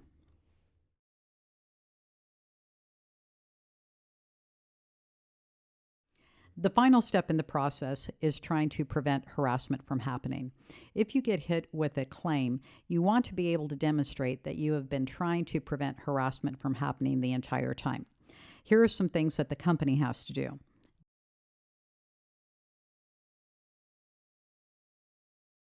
They need to have a poster on the wall that says harassment is forbidden.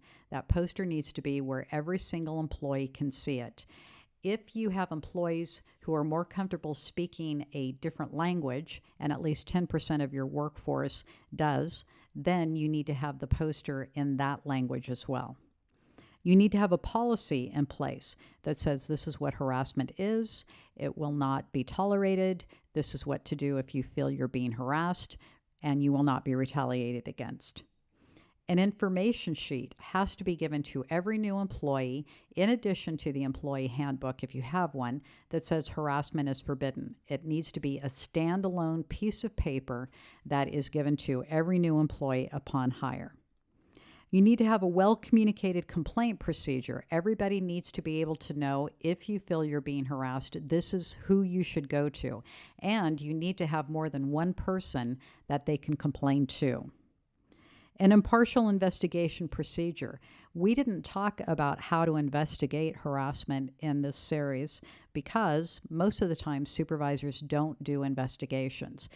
If you're going to have somebody investigate, which you need to, that person needs to be trained and impartial. That means they don't have a dog in the fight. They're just there to find out what happened. And so usually supervisors are not the ones who are investigating. Remedial action needs to be taken. As Katie said, you need to consider various things in determining the appropriate corrective action, and you need to demonstrate that people are being trained. So here you are conducting your training, and you can check that one off the list.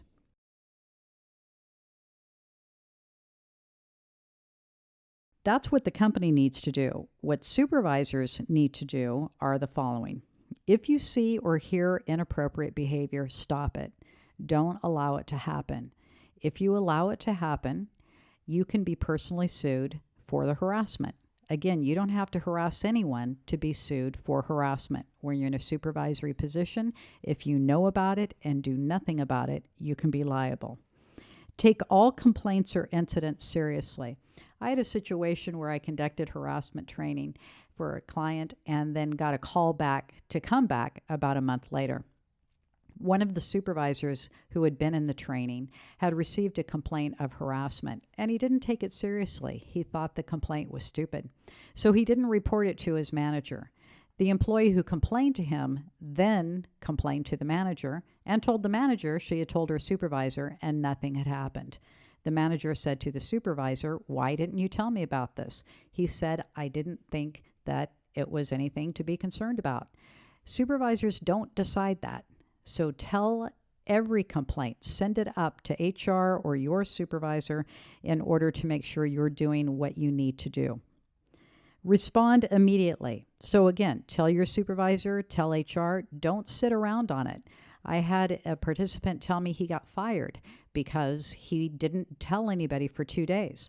An employee had gone to him, made a complaint of harassment, but said, "Don't tell anyone." So he didn't for 2 days. In the meantime, the employee went to the HR manager and told her about it.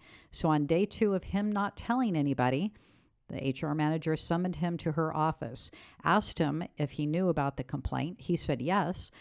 Was questioned, "Why didn't you tell me about it?" He said, "The employee told me not to." He was fired as a result of having that information and not forwarding it. Document what happened. As we said, documentation doesn't need to be anything that's onerous. Just who told you, what they told you, when it happened, where it happened, put your name and date on it, and send it up. Don't promise no one will know who made the complaint. Don't promise that you're going to get the person that they're complaining about. Just promise that you will take the information to the appropriate person. And don't get back at the person for filing a complaint or let anybody else do so.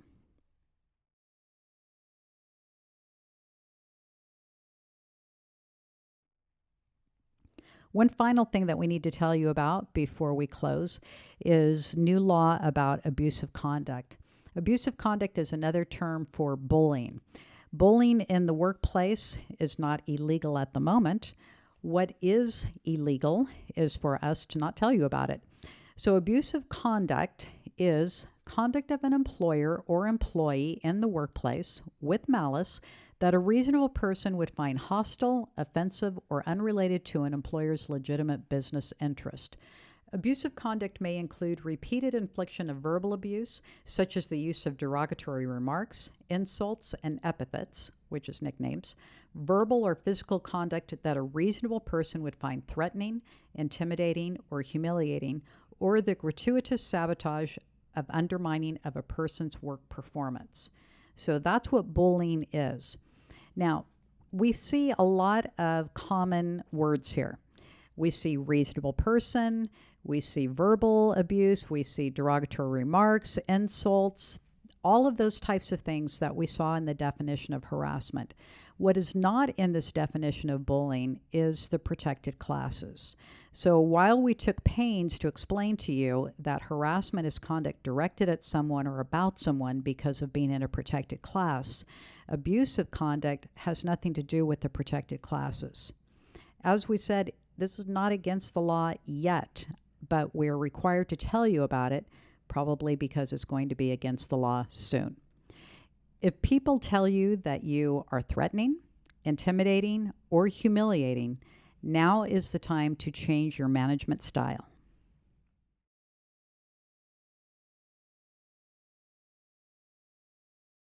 So, did you learn anything? What if your best employee has alcohol at work, has naked pictures on the wall, displays prominent religious symbols?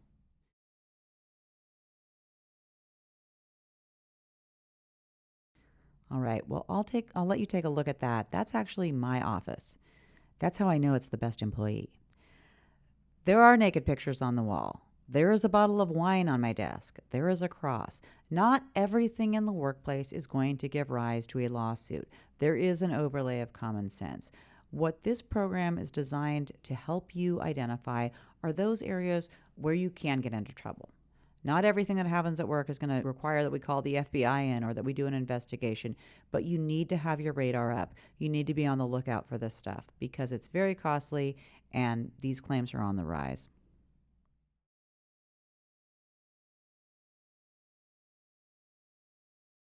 In conclusion, employers and supervisors must create and foster an environment that promotes healthy working relationships.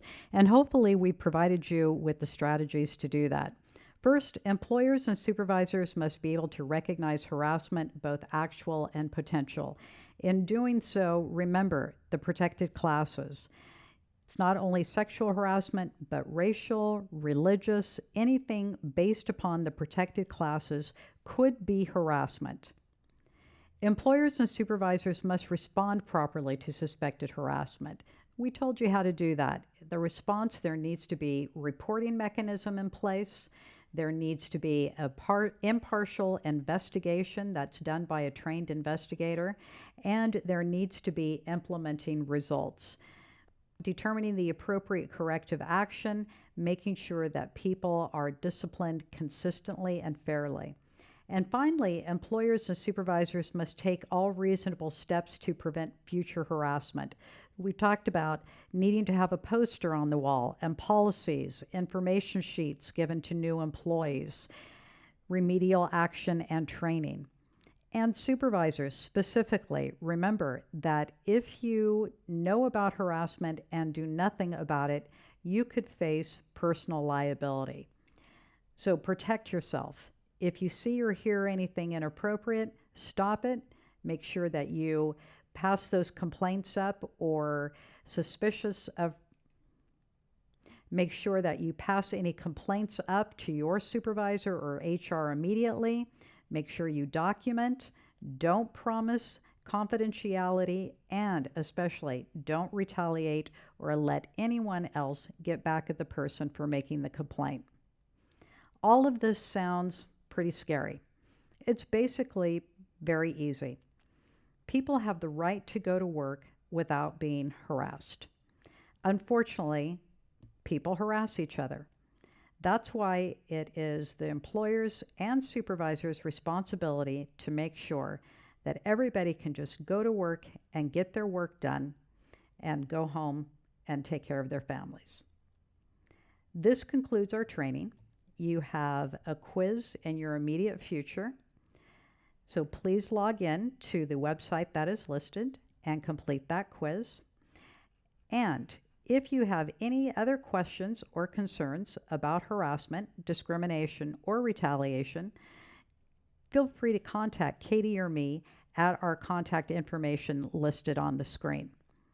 We work at Worklogic HR, a human resources outsourcing company that not only provides training for supervisors and employers, but a variety of human resources needs.